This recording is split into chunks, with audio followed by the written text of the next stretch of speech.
Lecture 45 کے آخر میں ہم بات کر رہے تھے کہ کچھ ہومیوپیتھ یقین کرتے ہیں کہ آنےمن کی سورا کی تھیوری درست ہے، وہ جنہوں نے اس کا بغور مطالعہ کیا، اور جو مطالعہ نہیں کرتے، جو اس بات کو نہیں سمجھنا چاہتے، ان کا یہ کہنا ہے کہ پتہ نہیں یہ بیماری اچانک کہاں سے حملہ آور ہو جاتی ہے اور جسم پر برے اثرات مرتب کرتی ہے، پیتھالوجی ڈیولپ کرتی ہے۔ تاہم کچھ ہیں جو مثبت سوچ رکھتے ہیں، اور ہانیمن نے یہ سارا معمہ ہمارے لیے حل کر دیا۔ اور جب ہم ہانیمن کی تعلیمات کو سمجھنے کی کوشش کرتے ہیں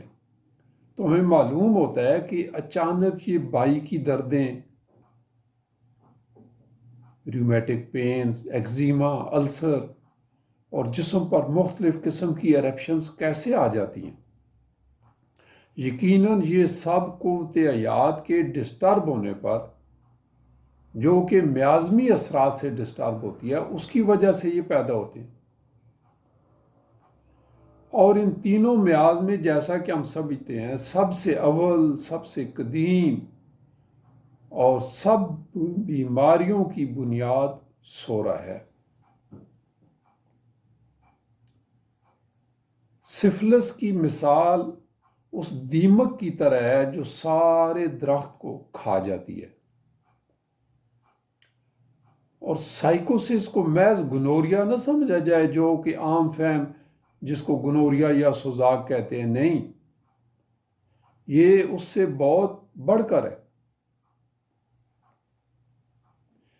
یوریتھرائٹس جو ہے، یوریتھرا میں انفلیمیشن، یہ صرف اس کی اولین سٹیج ہوتی ہے، جبکہ سائیکوسس وسیع تر مفہوم میں استعمال ہوتا ہے اور ہونا چاہیے۔ جو ہانیمن نے یہ جو لفظ سائیکوسس ہے، جو SYCOSIS ہوتا ہے، دوسرا پی والا نہیں، سائیکالوجی والا سائیکوسس نہیں، وہ الگ چیز ہے۔ تو یہ سائیکوسس جو ہے، اس کو ہانیمن نے ہمیں ایز اے میازم دیا ہے، اور یہ سائیکوسس جو میازم کی تکون میں، میازم کی ٹرائی اینگل میں سورا کے بعد دوسری بڑی تخریبی قوت ہے، یعنی میازم کی مثلث میں دوسری بڑی تخریبی قوت ہے۔ اور سائیکوسس جب سوڈوسورک سائل پر جنم لیتا ہے تو حیات انسانی پر جس قدر تخریبی اثرات مرتب کرتا ہے، انہیں الفاظ میں بیان نہیں کیا جا سکتا۔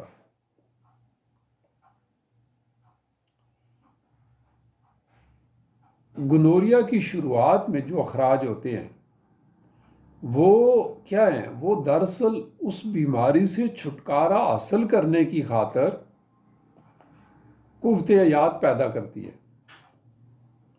مسئلہ وہاں آتا ہے جب انہیں خارجی استعمال سے دبا دیا جاتا ہے، اخراج کو روک دیا جاتا ہے، تو پھر بیماری کی ایک سیکنڈری سٹیج شروع چل پڑتی ہے، جو جسم کے اندرونی اعضاء کو متاثر کرنا شروع کر دیتی ہے، انہیں بیمار کرنا شروع کر دیتی ہے۔ اور اگر بیماری کا مزاجی علاج نہ کیا جائے، پراپر ہومیوپیتھک طریقے سے علاج نہ کیا جائے، تو پھر 1 سے 3 سال کے دوران جسم کے اندرونی اعضاء پر مکمل قبضہ جما لیتی ہے، اور یوں قوت حیات پر سائیکوسس میازم اپنا پورا قبضہ جما لیتا ہے، اور علاج نہیں ہوگا تو تا دم مرگ یہ میازم جان چھوڑنے والا نہیں۔ ایسے افراد جنہیں بدقسمتی سے جب کئی اور پیچیدگیاں بھی پیدا ہوتی ہیں تو سائیکوسس بسا اوقات مہلک امراض میں بھی بدل جاتا ہے، جیسا کہ سروسس، جسم کے مختلف آرگنز کا سکڑ جانا، سروسس آف لیور، یا مختلف ایسی رسولیاں بنا دینا، ریشہ دار گومڑ بنا دینا، فائبرائڈز وغیرہ، یا مزمن بائی کی دردوں میں مبتلا کر دینا، گنٹھیا کا آ جانا، گاؤٹ کا آ جانا، یہ سب سائیکوسس کی شکلیں ہیں۔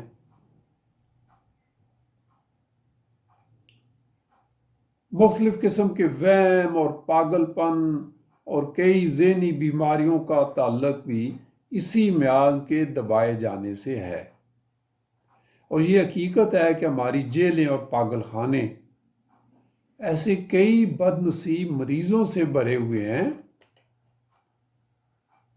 جو کہ سورا اور سفلس کے دبائے جانے کے نتیجے میں پیدا ہوئے۔